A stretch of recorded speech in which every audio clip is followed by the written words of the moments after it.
একটি বই ৬০০ টাকায় বিক্রি করে 25% লাভ হলো। বইটির ক্রয় মূল্য কত? না বলছে একটা বই কত টাকায় বিক্রি করছে, না ৬০০ টাকায় বিক্রি করছে আর 25% লাভ হয়েছে।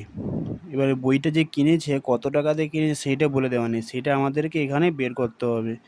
এইরকম অঙ্কগুলি আমরা ৩-৪ রকমভাবে করতে পারি।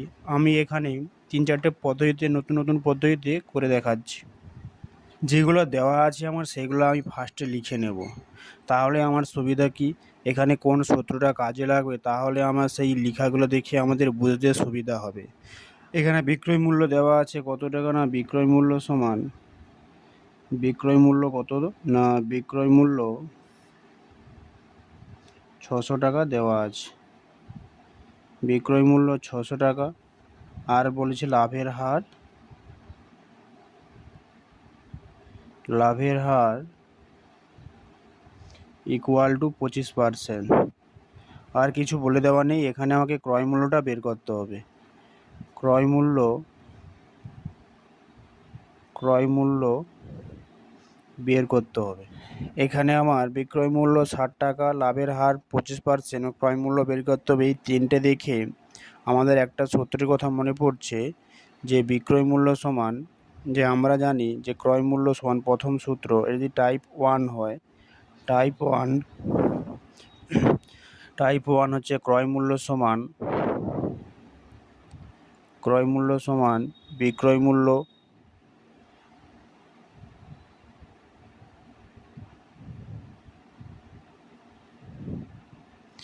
বিক্রয় মূল্য বাই 1 প্লাস লাভের হার।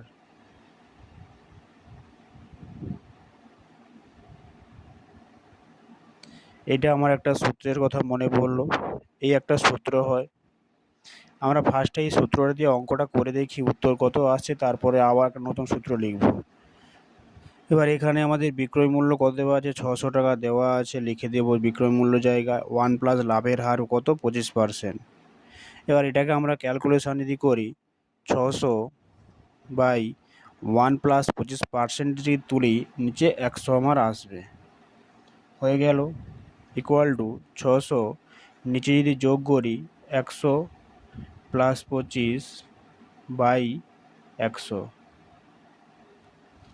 এটা যদি এই পাশে দিয়ে করি ৬০০ প্লাস 125 বাই 100, এটা আমার ক্যালকুলেশন করে আসলো। এবার এটাকে আমরা কি করব, না ৬০০ 125, এই 100টা উপরে উঠে যাবে, 100 কাটাকাটি করলে 25, 5 এ 125, 25 4 এ 100, 5 একে 5, 5 দুগুণ 10, ইকুয়াল টু 48, 480 টাকা। একটা এখানে বিক্রয় মূল্য কত বেরিয়ে এলো, না 480 টাকা একটা বিক্রয় মূল্য বেরিয়ে এলো। এই অঙ্কটা আমরা আরও একটা আলাদা পদ্ধতিতে করছি, কীরকমভাবে করছি, না টাইপ 2 যদি দেখি, টাইপ 2তে কী করব, আমরা আগের অঙ্কগুলোতে যখন বিক্রয় মূল্য বের করতে বলা হতো, ক্রয় মূল্য দেওয়া থাকতো, সেখানে একটা সূত্র লিখেছিলাম, কি সূত্র, না বিক্রয় মূল্য সমান,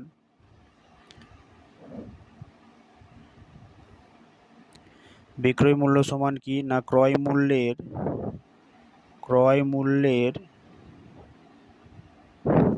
125%। এই 125%টা কীভাবে হলো, না টোটাল যদি আমার 100% হয়, সেখান থেকে 25% বৃদ্ধি হয়ে 125 হলো।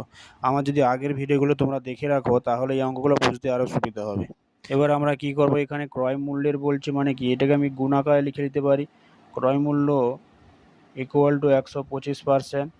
এবার যেহেতু এখানে আমাদের ক্রয় মূল্যটা বের করতে বলছে, না এখানে বিক্রয় মূল্য লিখে রাখলাম, বা এই 125কে যদি এই পাশে, যেহেতু আমার ক্রয় মূল্য বের করতে বলেছে, বিক্রয় মূল্য সমান,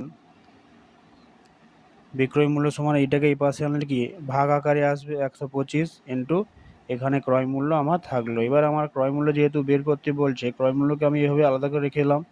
এবার এই পাশে কি করব, আমরা বিক্রয় মূল্য আমার দেওয়া ছিল ৬০০ টাকা আর নিচে 125%, এইটাকে কি করব, এখানে যেরকম ক্রয় মূল্য থাকবে সেরকম ক্রয় মূল্য থাকবে, বা এই 600টা নিচে যে 125 পার্সেন্টেজ তুলে নিচে তো 100 হয়, এটা উপরে উঠে যাবে।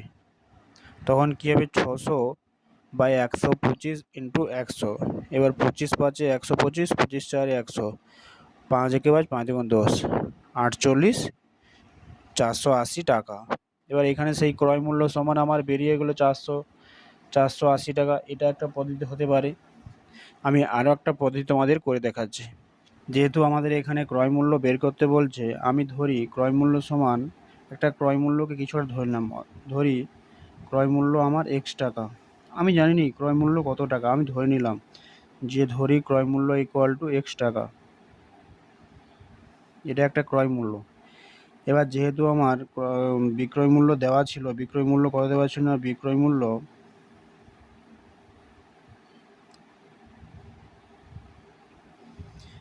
মূল্য ইকুয়াল টু 600 টাকা। 600 টাকা দেওয়া ছিল। এবার এখান থেকে আমি লাভটা বের করতে তো পারি না। লাভ সমান কি না, লাভ সমান সবসময় হয় বিক্রয় মূল্য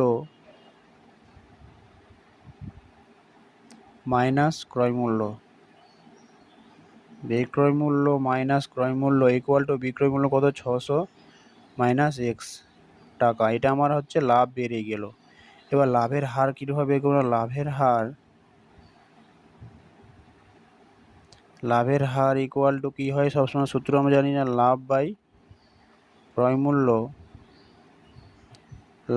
ক্রয় মূল্য ইন্টু 100%। এবার এখানে আমার লাভ কত ছিল না, 600 মাইনাস এক্স বাই ক্রয় মূল্য কত, এক্স ইন্টু 100%।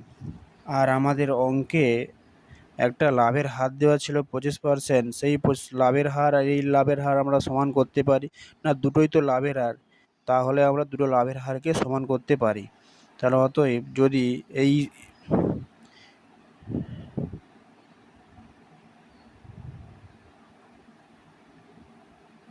দুটোকে সমান করলাম, এবার এই দুটোকে ক্যালকুলেশন করলে আমাদের এক্সের মানটা বেরিয়ে আসবে। এই 100টাকে এই ভিতরে গুণ করলে কী হবে, 6 4টা 0 মাইনাস 100x, আর এখানে 25x, এই সাথে 25x হলো। বা আমরা কি করব, এই 25x থাকলো, এইটাকে এ পাশে আনলে যোগ হয়ে যাবে, বা 125x ইকুয়াল টু 60,000। 4টা 0, এটাকে পাশে আনলাম, ওটাকে পাশে আনলাম, হয়ে গেল। এবার আমরা কি করব, এক্সটাকে এখানে রেখে এই 60,000টাকে 125টাকে এখানে নিচে আনলাম, সো ইকুয়াল টু 480 টাকা। এখানে আমার একটা উত্তর হয়ে গেল। এই অঙ্কগুলো আমরা বিভিন্ন রকমভাবে করতে পারি, কোনো সমস্যা নেই, যার যেখানে সুবিধা হয়। কিন্তু আমি বলবো যারা প্রথম এই অঙ্কগুলো শিখছো, সে ভেঙে ভেঙে স্টেপ বাই স্টেপ করার চেষ্টা করো। অঙ্ক করতেও ভালো লাগবে, নিজের মধ্যে একটা আনন্দ চলে আসবে, তারপরে তোমরা সঠিকসে করো।